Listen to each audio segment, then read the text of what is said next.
sur scène donc Arnaud de Coustillère, donc le vice-amiral Arnaud de Coustillère, président du pôle d'excellence cyber, et Olivier Lignol, donc le directeur cybersécurité d'EDF. Je vous invite à venir vous asseoir justement pour parler de souveraineté. Installez-vous, prenez un micro. Merci de nous avoir, de venir en présentiel, comme on dit. Donc, merci de nous avoir rejoints. On va commencer par vous, Monsieur Coustillère. Donc, vous avez plus de 15 ans. Est-ce que le micro marche ? Voilà, je pense qu'il fonctionne. Ouais, il fonctionne. Voilà. Bonjour à vous, merci de nous avoir rejoints sur scène. Alors, vous avez plus de 15 ans d'expérience dans la marine. Vous avez été DSI à l'état-major de la marine. Vous êtes à l'origine du ComCyber. Vous avez été directeur général du numérique et des systèmes d'information et de communication au ministère des Armées. Et là, aujourd'hui, vous êtes président du pôle d'excellence cyber. Est-ce que vous pouvez nous dire ce qu'est ce pôle et en quoi il consiste ? Qui le constitue? Oui, tout à fait. Bon, parce que j'ai passé quand même 40 ans au service de l'État, dont plus une quinzaine d'années à la mer. Donc, oublié des choses. Voilà, c'est à la mer. Donc, n'importe quoi, je dis ça parce que je viens du cœur de métier. Je suis pas je suis ingénieur, j'ai fait école navale quand j'étais jeune. Mais je viens du cœur de métier, des opérations. Et puis après, du cœur de métier des opérations cyber. Donc, aujourd'hui, je suis président du pôle d'excellence cyber. Pôle d'excellence cyber, c'est quelque chose que l'on a créé au sein du ministère des Armées quand on a mis en place notre montée en puissance de la cyberdéfense. On est passé d'une centaine d'experts à plus de 3500 quand j'ai quitté en 2017 ce commandement. Et notre préoccupation d'entrée, elle était double. C'était concentrer nos compétences, concentrer nos ressources humaines, parce qu'on sait très bien qu'en matière de cybersécurité et de cyberdéfense, la clé du problème, c'est les compétences et les ressources humaines. Et derrière, donc, s'appuyer sur un écosystème qui soit favorable au ministère des Armées et en particulier au déploiement de la posture nationale, puisqu'on travaille énormément, bien sûr, avec l'ANSSI, la DGSI, la DGSE et tout le monde. Donc c'était ça l'idée de départ. Donc on a créé ça en 2014 avec... c'est une association. En fait, moi, je suis pas un président élu, je suis un président nommé. Dans la commission de l'association, vous avez bien sûr le ComCyber, vous avez l'ANSSI, vous avez voilà les services. Et après, on a fait ça en Bretagne parce que c'était en région Bretagne, on avait la concentration de tous nos experts en numérique, notamment tous ceux qui intégraient le numérique dans les bateaux, les chasseurs et ainsi de suite. Donc c'était pour ça que cet écosystème a été fait à partir de la Bretagne. C'est pas fait pour développer la région Bretagne plus que l'autre région, c'est fait pour rayonner à partir de la Bretagne avec une dimension européenne. Aujourd'hui, on est 80 à peu près membres. On va arriver à 95. On a en gros la moitié de nos membres, c'est des instituts de recherche, parce que derrière, on finance pas mal d'innovation. Et de l'autre côté, c'est aussi recherche, c'est des organismes de formation, toutes les facultés, les écoles, puis des grandes entreprises. Et EDF, typiquement, fait partie du pôle d'excellence Bretagne, a été une des grands OIV, fondateurs du pôle d'excellence, parce que l'une des idées, c'est un écosystème. Donc l'écosystème, c'est pas de la verticalité, c'est du brassage entre des producteurs, de la R&D, des gens qui forment, et puis des employeurs de cybersécurité, et avec un ADN ministère des Armées, qui est un ADN très régalien, mais un régalien ouvert. Donc c'est pour ça que la souveraineté, moi ça m'amuse beaucoup, mais c'est pas une souveraineté fermée, territoriale, telle qu'on peut la concevoir dans le monde terrestre. D'accord. Voilà. Alors justement, on reviendra un peu sur les leviers que vous actionnez justement pour animer cet écosystème de confiance. Mais quelle est votre définition de la souveraineté? On parle beaucoup de souveraineté, on en a parlé avec la pandémie, là maintenant on en parle avec le contexte géopolitique et de guerre. Quelle est votre définition de souveraineté numérique? De quoi parle-t-on déjà? D'abord, de quoi parle-t-on? On se met dans l'espace numérique. C'est un espace qui a une structuration particulière. Donc, je ne vais pas vous raconter tout ce que le numérique, vous connaissez aussi bien que moi, mais c'est un espace qui est par essence même pas un nom de bisounours, contrairement on aurait pu le croire, qu'on veut nous faire croire. C'est un espace de confrontation. Pourquoi? Parce que c'est un espace dans lequel les plus brillants sont structurés en plateforme. La plateforme, ça se met au milieu de son écosystème et ça assoit son hégémonie et sa croissance par la captation des données. Donc d'entrée, on est dans un monde de confrontation, donc dans un monde où le fait d'avoir partagé les données, de confier des données à des prestataires, disent qu'aujourd'hui, sans naïveté, on doit savoir quels sont les prestataires avec lesquels on s'engage, puisque avec ces prestataires, on est dans un engagement de longue durée. On n'achète plus de la technologie. C'est pas vrai. Quand on achète de la technologie, qu'on leur met dans son système, on sait la compacter, on sait mettre du chiffre, on sait l'isoler, on sait faire un certain nombre de choses. Et là, on peut avoir effectivement une dépendance technologique. Comme nous, ministère des Armées, on a été dépendant de Microsoft pendant un certain temps. Mais quand on passe dans le monde, pour ça qu'on appelle ça un espace, on est dans une autre forme de relation. Et cette forme de relation, il faut arrêter d'être naïf. Elle prend des formes multiples. Et elle prend notamment, il faut savoir quel est le cadre juridique de vos partenaires. Quelles sont les pressions que votre partenaire subit et auxquelles ils sont incapables de dire non. Donc là aussi, tout à l'heure, j'ai vu sur la planche, on parle de souveraineté en disant que les données sont hébergées dans l'Union européenne. C'est pas vrai. Vos données, quand elles sont hébergées dans l'Union européenne, sous une société, quelque chose cadre américain ou qui aura des liens avec sous le cadre juridique chinois, vos données ne sont pas souveraines. C'est faux. C'est montré. Donc, c'est pour ça qu'on appelle. Il faut avoir une forme d'uniformité. Ce qui veut dire qu'il ne faut pas ne pas le faire. Je dis simplement, quand on le fait, on doit être totalement éclairé et conscient des choix et du risque. Et c'est pour ça que de plus en plus, on aborde le problème de la souveraineté par le problème du risque, par le numérique. Le risque, c'est quoi? C'est l'assurance. Qui sont les assureurs qui viennent demander des comptes à l'intérieur de la fonction de l'entreprise? Qui sont les organismes de compliance?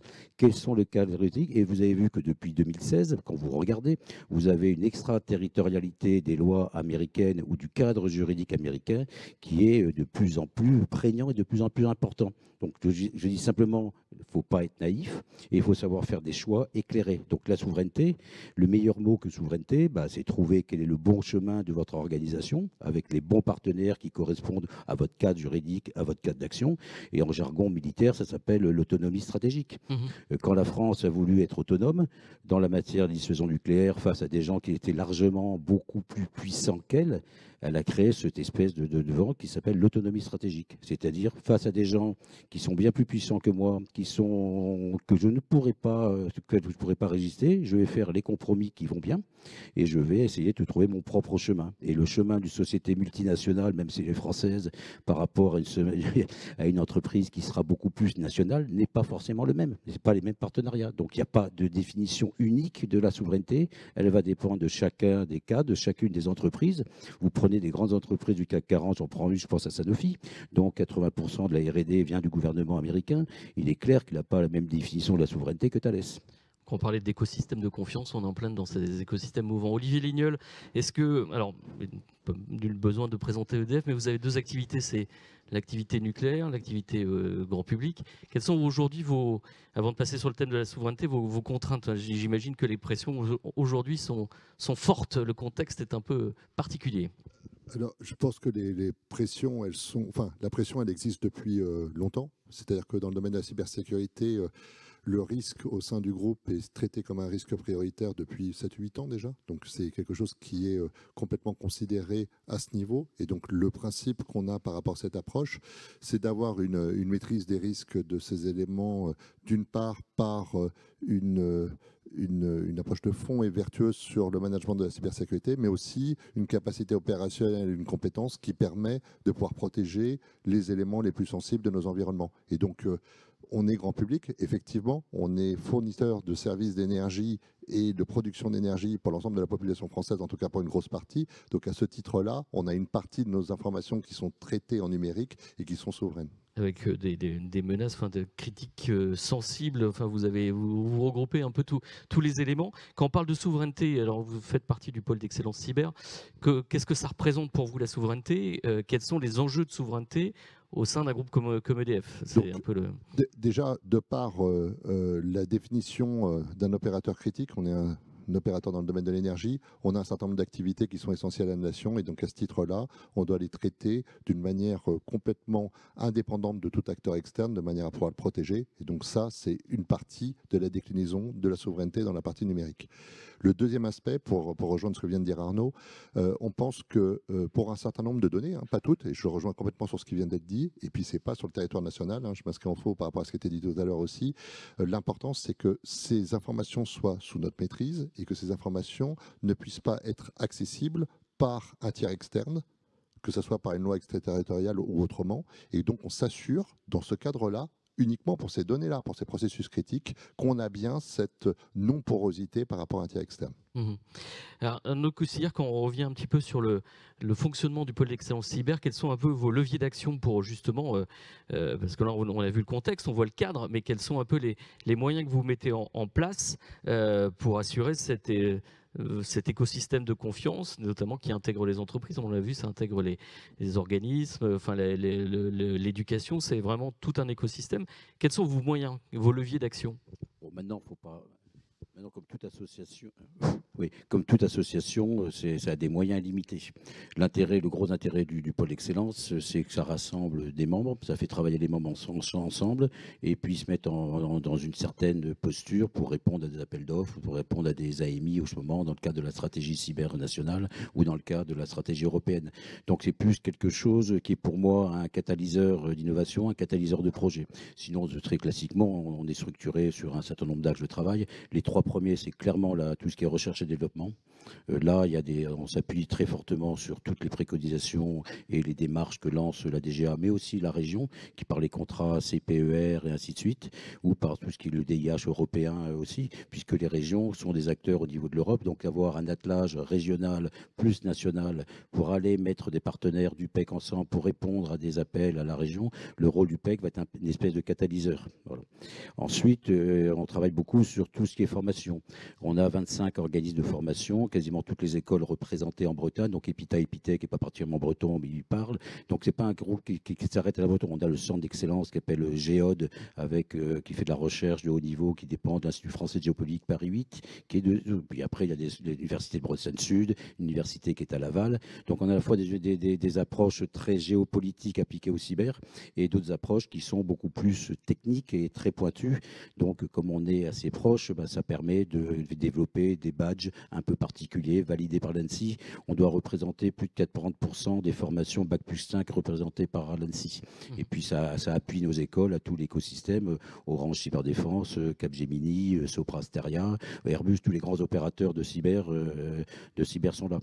Et ensuite, business développement, voilà, on est aussi très proche de toutes les initiatives France Cyber Booster, du plan de relance de William Leca, qui a un pied au campus et un pied dans la zone de Rennes. Donc on va représenter, y compris vis-à-vis du campus, tout ce qui est un petit peu le cercle de confiance autour de l'approche qui commence par un pied régalien et qui ensuite a besoin de passer à l'échelle. Voilà, puis après on travaille sur des enjeux sociétaux. Typiquement, mon but c'est de faire pas faire des grandes messes politiques où il y a 150 personnes sur les enjeux sociétaux, mais faire des petites opérations qui montrent qu'on arrive à faire du laboratoire et ensuite le passer à l'échelle au niveau du campus. Typiquement, on a lancé un petit truc qui s'appelle les cadettes de la cyber. Ça montre qu'on est capable de faire des choses, d'accompagner des jeunes femmes et en leur demandant d'aller en chercher d'autres qui sont en classe de première. Et ça, c'est faire la place aux jeunes. Il y a de gros enjeux sur les ressources, enfin sur les people, sur les ressources humaines et encore plus sur les femmes qui sont peu représentées dans ce secteur. Et en fait, quand on parle souveraineté, on pense souvent franco-français. Vous venez de le démontrer que c'est pas le cas. Et on parle souvent d'activer la filiale française, mais c'est pas uniquement le cas. Sur le côté, je dirais DSI, RSSI, puisque nous avons une audience qui est d'entreprise, donc de CDO, de CTO, de RSSI. Quels sont un peu le rôle que doivent jouer les RSSI dans cette activation, cette stimulation d'écosystèmes de confiance? Est-ce que ça passe par de la pédagogie, des bonnes pratiques, de l'évangélisation, je dirais, ou est-ce que il faut aussi malheureusement pousser aussi des contraintes, des lois, de la réglementation? Est-ce que justement comment amener à cette souveraineté au sein des entreprises? Donc, je ne sais pas, vous, soit Arnaud, soit Olivier, comme vous voulez. C'est de dire comment on peut pousser les DSI à se mettre justement sur le sujet de la souveraineté. Alors, déjà, il faut leur faire prendre conscience des risques. Et donc, à ce titre-là, nous, au niveau de la menace vue du groupe EDF, on considère qu'on en a un certain nombre, qu'on a catégorisé et sur lequel on a partagé ça avec l'ensemble des acteurs de l'écosystème. Donc, que ce soit des attaques de ransomware, on en a parlé tout à l'heure, mais vous avez aussi toutes les attaques autour de l'espionnage et sur lequel du renseignement peut être récupéré, éventuellement pour le revendre, tout ce qui est fuite de données. Et puis là, dans le contexte géopolitique actuel, on le voit aussi un petit peu, il y a toute la partie sabotage industriel qui peut être un outil très utile pour un État pour faire pression sur un autre État. Et donc à ce titre-là, il faut prendre en compte ces éléments-là pour pouvoir ensuite catégoriser les éléments qu'on va vouloir partager. Après, au niveau de la manière avec laquelle on peut agir, d'une part, on peut agir autour de sa capacité à innover, de sa capacité à comprendre l'ensemble de ces éléments. Je pense à des task force sur les nouvelles technologies, sur ce genre de choses, pour pouvoir assurer une certaine indépendance par rapport aux technologies émergentes. Chez EDF, on a des task force sur la 5G, sur le quantique, sur l'IA, sur la blockchain, par exemple, sur la cybersécurité. Et vous avez aussi toute la partie influence. Donc dans l'influence, on parle parle effectivement du périmètre français, mais il y a aussi le périmètre européen. Donc vous allez avoir Gaia-X, donc EDF est membre fondateur de Gaia-X, où vous allez avoir l'ensemble, et je pense que là, ici, on parlera peut-être tout à l'heure, l'ensemble des normes et des réglementations qui sont en train de monter en puissance. Donc je pense à la NIS 2, ou dans le domaine de l'énergie, le code réseau. Et donc dans ces environnements-là, il est important aussi de faire connaître sa voix, et en tant qu'acteur du numérique de l'entreprise, donc RSSI quand on est sur de la réglementation cyber, mais aussi ceux qui vont gérer la donnée, les CIO, il faut qu'on puisse intervenir à l'échelon européen pour pouvoir faire connaître notre position par rapport aux législateurs européens. Et c'est ce qu'on fait d'une manière assez dynamique. Et quelle est votre principale difficulté aujourd'hui, justement, pour arriver à passer à l'échelle? Alors, je pense que la principale difficulté, c'est l'empilement des différentes réglementations, même si elles sont nécessaires et qu'elles sont utiles du point de vue sectoriel, du point de vue des autorités nationales, du point de vue de la vision européenne, elles se croisent, s'entrechoquent, et donc elles peuvent être des fois contraires et compliquées à mettre en œuvre. Et le deuxième point, c'est la capacité à pouvoir les déployer. Quand vous avez un acteur européen et un acteur national qui vous dit il faut faire des exercices, on en a parlé tout à l'heure et c'est tout à fait vrai, il faut avoir un processus de gestion de crise, il faut faire des exercices. Mais quand au bout du bout, quand vous faites la somme de toutes les réglementations qu'on vous impose, vous avez 4 ou 5 exercices où vous allez regrouper à chaque fois 500 à 600 personnes pour faire l'exercice, c'est pas tenable. Et donc là aussi, il faut rationaliser la capacité à faire au regard de toutes ces exigences. Arnaud Coussière, juste comment vous collaborez avec EDF EDF, c'est le cas précis puisque EDF fait partie du pôle d'excellence cyber, mais avec les entreprises en général, côté entreprise utilisatrice, pas fournisseur de services, mais DSI. Disons... le ministère des Armées était... Bon, là, je vais reprendre ma casquette d'ex-DSI, d'ex-DGNU ministère des Armées. Le ministère des Armées, c'est probablement l'organisation la plus complexe en Europe, à la fois de par sa taille, mais surtout de par la diversité des métiers. On avait plusieurs centaines de métiers, 300, puis le système d'information, il est assez monstrueux. Donc pour ça qu'avec mes camarades de l'EDF et de la SNCF, on se regroupait, donc on échangeait ensemble. Le ministère des Armées a toujours été membre du SIGREF, par exemple, comme membre de différentes associations. Donc travailler avec à la fois des prestataires, fournisseurs de services qui sont les grands, soit les grands de la défense, avec une petite connaissance numérique comme Thales ou Airbus, ou les grands du numérique comme Sopra et Cap, font partie des gens avec qui on travaille naturellement depuis des années. Le ministère des Armées n'est pas hors sol, sans substrat industriel. Après, il y a d'autres sociétés avec qui on a des affinités, notamment avec les grands OIV. Typiquement avec EDF, il y a une relation très accrue, puisque l'EDF est le premier premier exploitant nucléaire de France. Le deuxième exploitant, c'est le ministère des Armées. Quand vous prenez le ministère des Armées qui a des hôpitaux, il est ouvert sur le monde de la santé, il est pareil sous l'autorité de l'ARS. Donc pour ça que travailler avec un écosystème, d'ailleurs ce qui est intéressant, l'écosystème de défense, le ministère des Armées était à la pointe. C'est lui qui était le plus gros consommateur, le plus gros fournisseur, le plus gros prescripteur. Quand on rentre dans le numérique, le ministère des Armées en chiffre d'affaires, c'est un nain. Par contre, si on rate le numérique, la verticalité de défense n'aura plus beaucoup de... Voilà. Donc c'est un petit peu cette espèce de bascule que dans mon rôle de DGNUM, j'ai dû essayer de mettre en place en étant fort modeste. Je reviens sur un élément, on a parlé tout à l'heure de gestion de crise. Je crois qu'il ne faut pas se tromper. Aujourd'hui, les DSI, les RSSI doivent totalement changer de niveau de responsabilité dans l'entreprise. On le voit, le mouvement est accru. Donc au SIGREF, on en discute beaucoup. Quel est le futur DSI? DSI devient de plus en plus un manager et quelqu'un qui doit être proche du COMEX et quelqu'un qui doit faire partie de la stratégie de développement de l'entreprise. Il ne peut pas y avoir de développement dans l'espace numérique s'il n'y a pas de sécurité. C'est comme dans l'espace normal, on ne peut pas avoir de développement au Mali s'il n'y a pas de sécurité. Donc le numérique, c'est pareil. Et vous avez bien vu que le champ du numérique va de plus en plus vers le chaos, avec des cybercriminalités qui est galopante, qui se structure et qui se structure, et de l'autre côté, de façon beaucoup plus vicieuse, de l'espionnage, du sabotage qui se prépare, couplé à des approches de loi extraterritoriale. Et ça, si vous voulez en être sûr, je vous renvoie sur les dossiers Alstom, ou même sur le dossier VAD Secure, qui a eu des exemples de difficultés, et des dossiers comme ça, il y en a plein.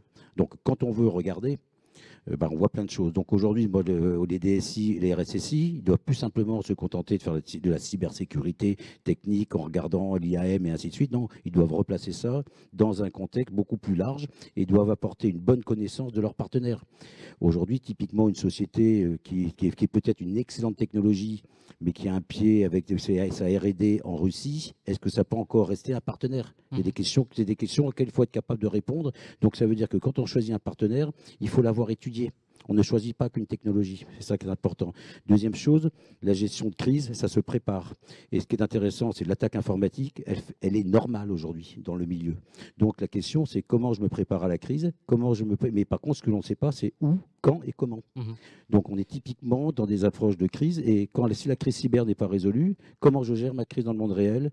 Voilà, donc des organisations qu'il faut adopter assez proches du monde militaire. Dans le militaire, on a un J2, le renseignement, là ça s'appelle CTI.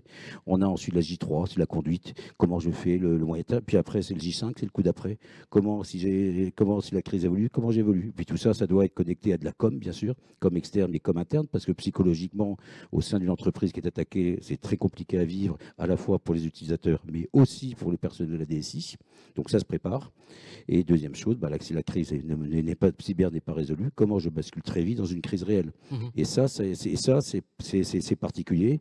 Moi, j'en ai expérience parce que j'ai dû intégrer au sein du centre de conduite des opérations militaires les éléments de crise cyber.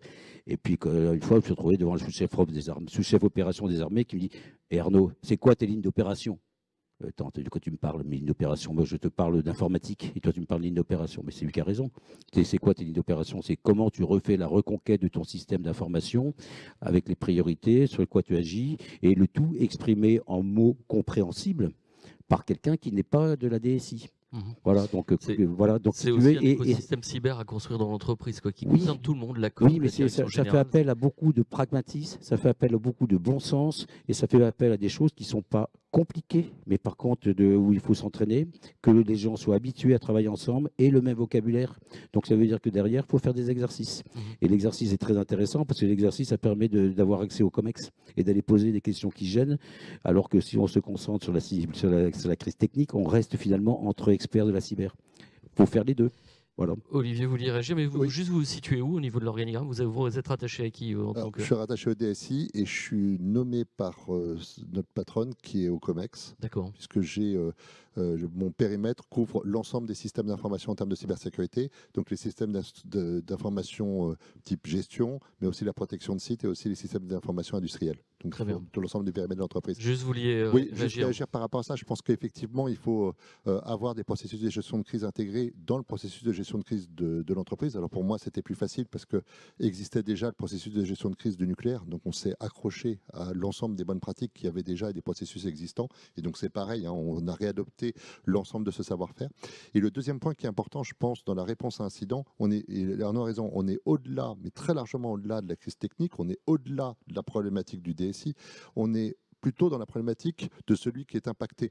Et donc quand on a un environnement dans lequel on a des visiteurs indésirables qui ont pris plus ou moins le contrôle de l'environnement, donc on est bien sur une perte du terrain qu'on va devoir reconquérir et qu'on va devoir maîtriser. Et donc la question qui se pose, c'est quand on arrête tout, ça va avoir quel impact sur l'activité, ça va avoir quel impact sur les opérations, comment on va pouvoir ensuite continuer en mode dégradé, trouver des palliatifs, et tout ça c'est du métier. Et donc, très souvent, quand on arrive sur un incident, on arrive sur quelque chose qu'on connaît que partiellement, parce qu'on ne peut pas connaître tous les métiers de l'entreprise. Enfin, nous, on est 168 000 chez EDF. Et donc de ce point de vue-là, il y a aussi une nécessité de s'adapter et d'avoir une très bonne compréhension et une très bonne capacité à pouvoir absorber ces informations, notamment au début de l'incident. Juste un mot, parce qu'Arnaud Coustillière parlait des cadettes, et on a vu tout à l'heure Ekidi des enjeux en termes de compétences. Est-ce que, justement, il y a vous les sentez, ces enjeux d'attirer les talents dans le cyber et de vous doter des bonnes compétences au sein de la structure? Alors, tout à fait, je les sens et merci de venir me faire intervenir, ça permet de faire la pub puisque nous recrutons très fortement et on vient d'ouvrir notre CERT en Bretagne, à Rennes. Donc on s'est mis aussi à proximité d'environnements dans lesquels il y avait un certain nombre de compétences locales, ce qui nous permet de pouvoir les attirer pour celles qui souhaitent aussi voir un certain nombre d'autres choses, plus dans le secteur du monde civil avec un peu de criticité. Et puis le deuxième aspect, un peu plus à moyen long terme, c'est qu'on a beaucoup de travaux autour de tout ce qui est Académie du numérique. Donc on a complètement fait une refonte de tous les processus de formation du groupe de manière à avoir quelque chose complètement sur mesure au niveau de la cybersécurité. Et chaque année, on voit ce qui a été consommé, pas consommé, pourquoi, est-ce que c'est adapté, pas adapté. Donc ça va jusqu'à du reverse de malware, du forensique, de l'analyse de risque, enfin on est très précis. Et on a aussi toutes sortes de parcours au niveau de la GPEC, au niveau de la gestion de nos ressources, de manière à proposer des cycles d'évolution professionnelle qui finissent par passer à un moment ou à un autre dans le domaine de la cybersécurité. Et on a été jusqu'à monter un master en partenariat avec une école, ce qui a permis aussi de proposer à certains des agents et salariés du groupe EDF de passer par ce master, faire un stage et revenir en tant qu'ingénieur cybersécurité. Vous voulez rajouter quelque chose, Arnaud? Oui. Oui, bon, on travaille beaucoup ensemble. Bon, bah, je suis venu avec ma cadette, Ah, d'accord. avec Léa qui est, qui est cadette. Mais l'intérêt du PEC sur ces choses-là, c'est qu'on regarde à la fois des formations pour aider les écoles à en créer des nouvelles, créer des masters cyber. On a créé aussi un master cyber au sein des armées pour la conduite des opérations, qui est un master Bac+6. Mais surtout, on retravaille pas mal sur des formations Bac+2 pour ces opérateurs de SOC. Je ne sais plus, je crois que c'est 15 000 postes qui manquent. Donc, il n'y a pas de concurrence entre les écoles. Et par contre, il faut qu'elles discutent davantage avec les employeurs. Donc, c'est un gros intérêt. Capgemini qui est là aussi, je ne sais plus combien ils recrutent, mais c'est quelque chose de monstrueux. C'est je crois, 4 000 en France. Moi, je travaille avec pas mal de sociétés. Je n'ai pas une société cyber qui me dit pas je vais recruter 50, 100, 200, 400 personnes. Et derrière, les promotions sont déjà quasiment tous pré-recrutés. Donc, il y a beaucoup de travail aussi sur ce qu'on appelle le reskilling. Donc des gens pour rappeler vers la cyber ou vers le numérique en général, des gens qui ont des bons niveaux techniques qui sont capables de faire. Et puis ensuite, on voit aussi se développer une offre très intéressante de plateformes de formation validées dans le cadre de la formation professionnelle et qui permettent à distance, par de la plateforme, de faire des formations de plus en plus pointues. Et c'est ça, moi, qui est une grosse évolution, c'est qu'on s'aperçoit qu'à distance, des formations très pointues de rétro-engineering ou ainsi de suite, qui étaient avant faits de façon très, très fermée, deviennent davantage accessibles. Très bien. On est pris un peu par le temps. Est-ce qu'il y a une question dans la salle s'il n'y a pas de question, moi j'en aurais une dernière pour conclure. En fait, quand on parle de souveraineté numérique, il y a un gros sujet en France qui est la réindustrialisation. On peut parler d'industrialisation tout court dans certains domaines. Est-ce que c'est pas, puisqu'on a beaucoup d'acteurs qui sont américains, des acteurs ou israéliens, de dire dans cet écosystème, on choisit surtout à qui on fait allégeance, quoi. En fait, avec qui on veut bien collaborer. Il y a des gens avec qui on peut collaborer et puis d'autres pas. Est-ce que c'est aussi une vision tronquée ou un peu provocatrice? Non, moi j'y adhère totalement. Quand vous avez, pour ça que le numérique, c'est un milieu qui a sa logique de développement propre avec des grands acteurs qui ont des compétences totalement indéniables. Donc là-dedans, il faut que chaque organisation trouve le chemin qui lui soit propre, mais connaisse aussi les risques que ça lui ferait prendre. Il y a des risques juridiques qui sont totalement acceptables. Donc il ne faut pas opposer Pierre à Jacques, Paul à autre chose. Il faut simplement le faire sans naïveté. Donc remonter de niveau, donc vision du COMEX, et plus simplement une vision de choix d'un DSI. Il ne faut pas acheter un système technologiquement performant qui permet d'aller au go-to-market le plus rapidement possible. Ok, c'est très bien, mais quels sont les risques que je fais prendre à mon entreprise? Et ces sujets-là, s'ils sont validés par le COMEX en fonction, il n'y a pas de difficulté. Mais il ne faut pas qu'il y ait des... Pour moi, c'est la fin de la période de naïveté. On connaît les cadres juridiques, on sait très bien que les cadres juridiques américains, chinois sont en train de se structurer pour être le plus extraterritorial possible. Il suffit de lire, vous avez ça dans tous les bons cabinets d'avocats. Et derrière, vous avez un troisième qui revient dans le jeu En fait, quand vous prenez la situation géopolitique que vous regardez, parce qu'un milieu, ça se décrit comme ça, vous avez d'un côté une certaine hégémonie américaine avec une très très forte compétence en technologie et des lois qui garantissent à nos camarades américains de garder une certaine suprématie numérique dans l'espèce de guerre économique. D'ailleurs, une parole très amusante de M. François Mitterrand quand il a quitté son septennat, c'est dans un bouquin fait par celui qui a subi la Somme. Nous sommes en guerre, nous sommes dans une guerre économique avec les États-Unis, une guerre sans mort, une guerre à mort. Donc François Mitterrand, c'est pas de moi. Et ça date quand même d'il y a quasiment plus de 15 ans et les lois ont été renforcées depuis. Je dis simplement, il ne faut pas être naïf, c'est tout. Et de l'autre côté, vous avez les Chinois qui arrivent, et ensuite les Russes, et là-dedans au milieu, vous avez l'Europe qui est une zone de développement qui doit être capable de trouver son intérêt. Je ne dis pas forcément défendre son intérêt, mais trouver son intérêt. Donc quel est notre chemin? Très bien. Au-delà des grandes déclarations politiques, la réalité du monde, c'est le business quand même. Hein. C'est être capable de faire des affaires. Voilà. Oui, dernière chose, oui. Relisez le rapport fait par Giscard d'Estaing dans les années 76, et ça rend très modeste, parce que tout est écrit dans ce rapport. Vous pouvez le reprendre quasiment dans les stratégies de souveraineté que vous entendez mis en avant par nos hommes politiques, qui sont très brillants, très intelligents, très intellectualisantes, mais dans la réalité des faits, on a tout raté. Donc ça a mis le temps. Voilà. Ben, merci messieurs, on peut vous applaudir, ne soyons plus naïfs, c'est ce qu'on peut retenir. Merci à vous. Si vous voulez être mis en relation avec Arnaud de Cossillère, avec le pôle d'excellence cyber, et puis si vous voulez aller travailler en Bretagne aussi, côté EDF, n'hésitez pas à revenir vers nous. On est là aussi pour vous mettre en relation. Non, mais vous pouvez aussi travailler en Normandie. Là, il y a Guillaume de Yassuya que j'ai vu arriver, qui va intervenir, qui est aussi l'un des membres fondateurs du pôle d'excellence. Très bien.